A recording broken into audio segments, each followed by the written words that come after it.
Better MMA is back. We are coming at you guys with another MMA mukbang picks. This being for UFC Apex Fight Night, Burns versus Michael Morales. And, you know, we like to keep it kind of themed with the main events here, at least themed with the card. You know, for Zhang Minyang, we got Chinese food. For Bilal Muhammad, R.I.P., we got some halal. And for Mr. Michael Morales, who I believe is Honduran and lives in Mexico, we got a classic Latin American dish. Oh, look at that. Rotisserie chicken, yellow rice, and I got some sweet plátanos, them plantains, papi. Plantains, papi. All right, but you guys already know the deal. I'm going to be macking on this. And I'm going to give you guys my breakdowns for every single fight on the card. So before we break down Michael Morales versus Gilbert Burns, let's try a little plátano with a little yellow rice. Sweet plantain, delicious, sweet. You know, it's like a banana. Super soft, a little bit savory. Feels really nice with the savoriness of the rice. Beautiful combo. But Michael Morales versus Gilbert Burns. Nobody is picking Gilbert Burns in this matchup. I mean, there is an insane difference in these guys' age. Michael Morales is still only 25 years old. Super young kid, super tall, super long and big for the weight class. He's on a win streak right now, and I believe he's still undefeated. Gilbert Burns, as we know, is an absolute veteran. You know, he goes to war with Kamaru Usman, Khamzat Chimaev. This guy is solid, right? There's a reason why so many people get shot up into the title picture after they beat Gilbert Burns. Gilbert Burns, if he's going to win this fight, he seriously needs to have a wrestling-heavy game plan. But that being said, Michael Morales comes from a wrestling background. So I'm not really sure how Gilbert Burns wins this fight other than just laying on top of Morales, not doing much damage from the top, or if he's able to get some fluke overhand right. Before I break down what Michael Morales does well, let me take a bite into this chicken breast real quick. Juicy. Soft and juicy.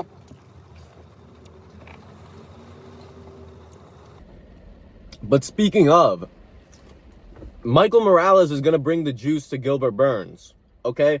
Michael Morales has got the wrestling base, right? He's not going to get out-grappled here and made to look like some fool on the ground.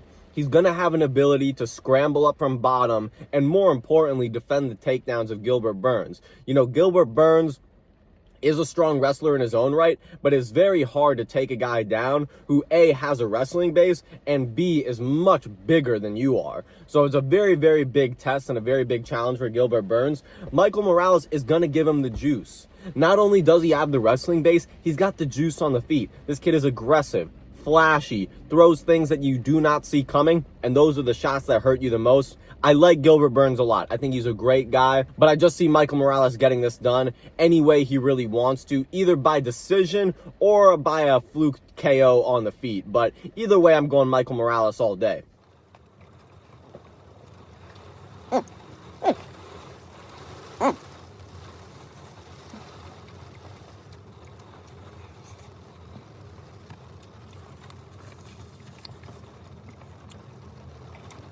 Got a little green sauce here, a little chutney. I should probably put this on some of the chicken, some of the rice. Try that on the rice, put that on some of the chicken. Oh, it smells spicy. It smells spicy. You got that?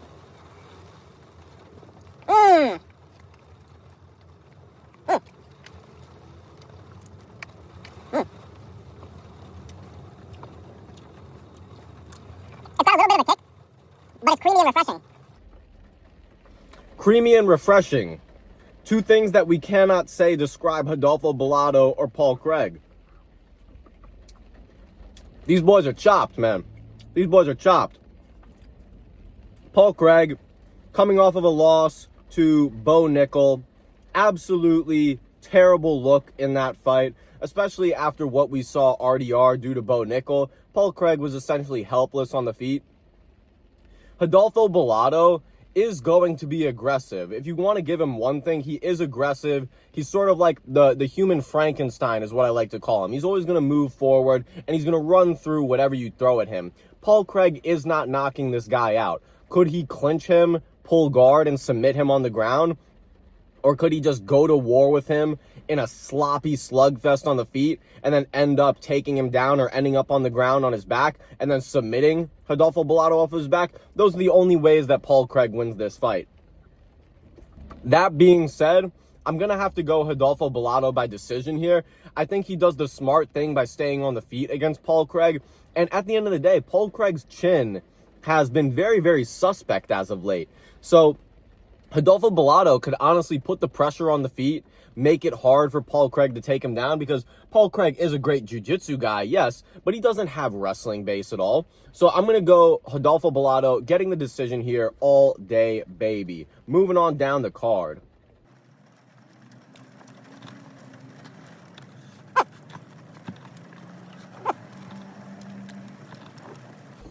Marion Santos versus Sodiq Yusuff. This is very, very interesting. Sodiq Yusuff and Marion Santos are fighting at 155. Francis Marshall and Marion Santos just had a very, very close fight that a lot of people feel like Francis Marshall won. I feel like Francis Marshall won that fight. Marion Santos looked back on that fight and he could understand where people were coming from, which is very respectable from him. He wasn't in denial about how close the fight was. Sodiq Yusuff, on the other hand, he's still coming off of that knockout loss from Diego Lopez at UFC 300. So he's looking to bounce back here with a big win up at 155. You know, Sodiq Yusuff is already a power puncher. I'm sure this is just going to give him better cardio. Marion Santos, on the other hand, I never thought he was a very big featherweight.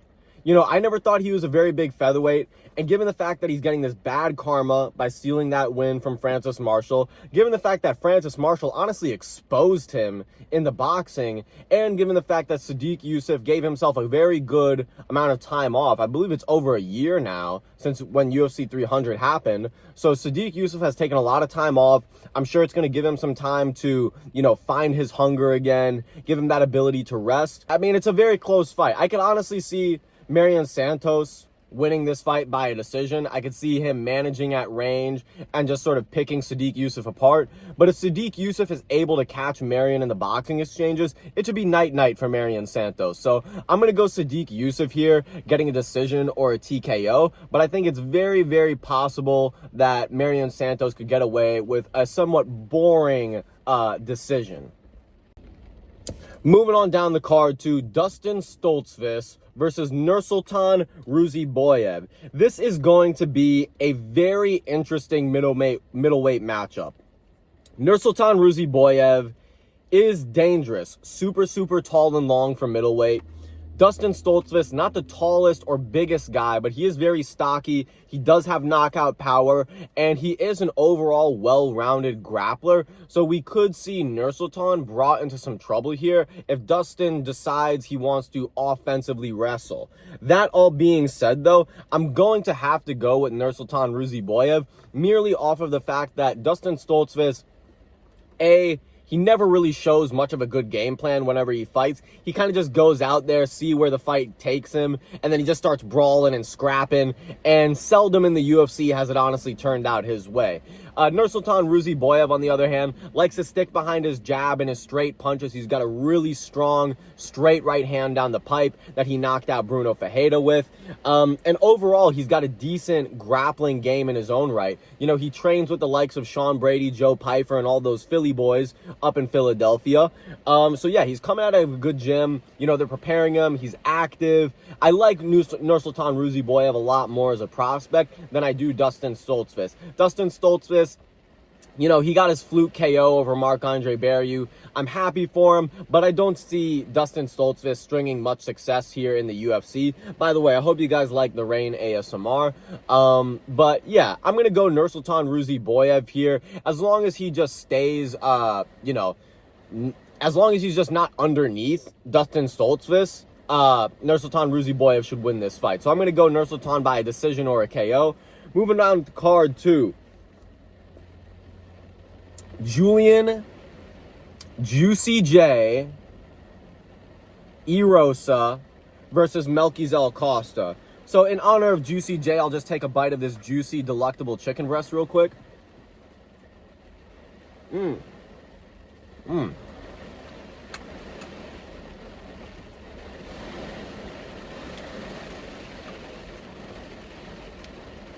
It's pouring rain, guys. Juicy J does have the juice. But in this matchup, Melquizel Costa has the sauce. All right, Melquizel Costa is an animal. He's an absolute animal. The Dalmatian is coming for you, Julian Erosa. Look, Julian Erosa is my guy. You know what I'm saying? I picked him to sub Christian Rodriguez and for him to beat Christian Rodriguez when nobody else did. All right, me and Julian Erosa go way back. Melquizel Costa's on a different level, though. This guy is looking on a great run. Just beat Christian Rodriguez himself. Submitted Andre Fili. That being said, Melquizel Costa has been on a great run.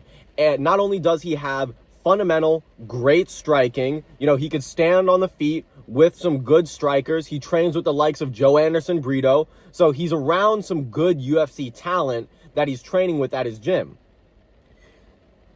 He's also a great grappler. Melquizel Costa is actually a very crafty grappler, gets himself into some very dominant positions in terms of MMA. You know, he's not searching for the submission so much that he's putting himself in bad positions. He's a very safe position first, submission second, but he ends up finding the submission a lot of the time. So Melquizel Costa is a very mature fighter, and Julian Erosa tends to not do so well against tall, bigger guys that have a similar frame to him. You look at the Alex Caceres fight when he got knocked out. And other times throughout his career, he's not able to take advantage of his long attributes as much as when he's going up against a bigger frame guy. Even look at his fight with Paddy Pimblett way back in the day. You know, Julian Erosa is very, very much more competitive on the feet. And I think Melquizel Costa should be able to out-wrestle and out-grapple him in this matchup. Julian Erosa is a front choke specialist. Guillotines, ninja chokes, Darce chokes, you name it, anything from the front headlock position, he's going to go for it. Melquizel Costa really just needs to worry about that, and then he should win this fight just fine. So I'm going Melquizel Costa by a unanimous decision. Moving on down the card too, Mateus Camilo versus Gabe Green. Now, I do not know much about this Mateus Camilo guy. Apparently, he beat the guy who shouted out Dana White at the press conference, "Hey, Dana White, I'm undefeated fighter, give me a contract." And then he ended up beating that guy in a Korean Zombie promotion. Excuse me. But don't know much about this guy other than he's got some hard leg kicks. He throws heavy and he's got some decent takedown defense. Hey, I mean, just having that could get you a win or two in the UFC. He's going up against Gabe Green here. Gabe Green is not only a very low-level 170er, but he's actually making his lightweight debut in this matchup. In my opinion, terrible idea. Gabe Green has always been a very stocky, stout sort of welterweight. I would be surprised if he could even make the weight down to 155, if I'm going to be honest. And that all being said, if he's able to make the cut down there and he's fighting at 155 for the first time in his life, Gabe Green is not a young guy. You know, he's going to have a cardio problem. I'm sure it's just not going to he's not going to feel right in his own skin being that light and skinny and then having to fight the day afterwards. I'm going to go Mateus Camilo. This guy wasn't supposed to be in the UFC. I mean, think about the crazy, you know, events that had to take place for this guy to end up here. If it wasn't for his former opponent, you know, shouting out to Dana, "Hey, Dana, give me contract." You know, Dana White would have never had his eyes on Camilo in the first place. So I think Mateus Camilo, you know, things happen for a reason. I personally have faith in a lot of things in this life, and I do believe that certain things happen for a reason. So I'm going to go Mateus Camilo here, winning his debut. And let's be honest, Gabe Green has not had a good run in the UFC. So yeah, he's chopped. Moving on to Jared Gordon versus Thiago Cash Money Moises.